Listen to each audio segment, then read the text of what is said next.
সার্বজনীন পেনশনের প্রত্যয় স্কিম নিয়ে বিশ্ববিদ্যালয় শিক্ষকদের চলমান আন্দোলন প্রত্যাহার করা হয়েছে। বাংলাদেশ বিশ্ববিদ্যালয় শিক্ষক সমিতি ফেডারেশনের সভাপতি অধ্যাপক ডক্টর মোহাম্মদ আখতারুল ইসলাম ও মহাসচিব অধ্যাপক ডক্টর মোহাম্মদ নিজামুল হক ভূঁইয়া স্বাক্ষরিত এক বিজ্ঞপ্তিতে এই তথ্য জানানো হয়েছে।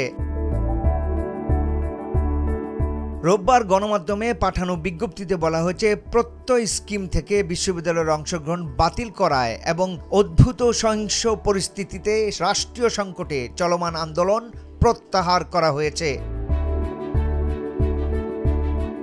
বিজ্ঞপ্তিতে বলা হয়, শনিবার অনলাইন প্ল্যাটফর্মে বাংলাদেশ বিশ্ববিদ্যালয় শিক্ষক সমিতি ফেডারেশনের সভাপতির সভাপতিত্বে ও মহাসচিবের সঞ্চালনায় একটি জরুরি সভা অনুষ্ঠিত হয়। সভায় বিভিন্ন বিশ্ববিদ্যালয়ের শিক্ষক সমিতির নির্বাচিত প্রতিনিধিগণ উপস্থিত ছিলেন।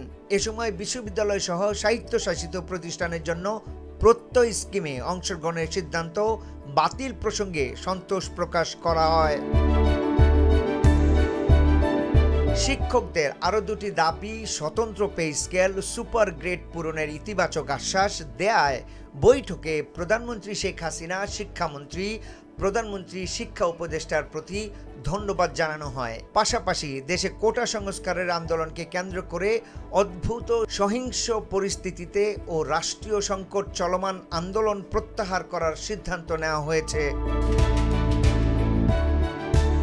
আশ্বাস মোতাবেক স্বতন্ত্র পে স্কেল এবং সুপার গ্রেডের দাবি পূরণে সরকার আন্তরিকভাবে কাজ করবে বলেও ফেডারেশন আশা প্রকাশ করে। গত 13 মার্চ অর্থ মন্ত্রণালয় প্রত্যয় স্কিমে পাবলিক বিশ্ববিদ্যালয় সংশ্লিষ্টদের অন্তর্ভুক্তির প্রজ্ঞাপন জারি করে। এরপর থেকে মানববন্ধন, অর্ধদিবস কর্মবিরতি, স্মারকলিপি দেওয়া সহ নানা কর্মসূচি পালন করেন শিক্ষক ও কর্মকর্তারা।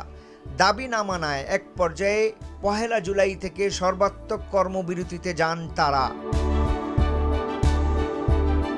ডেস্ক রিপোর্ট, ভোরের পাতা।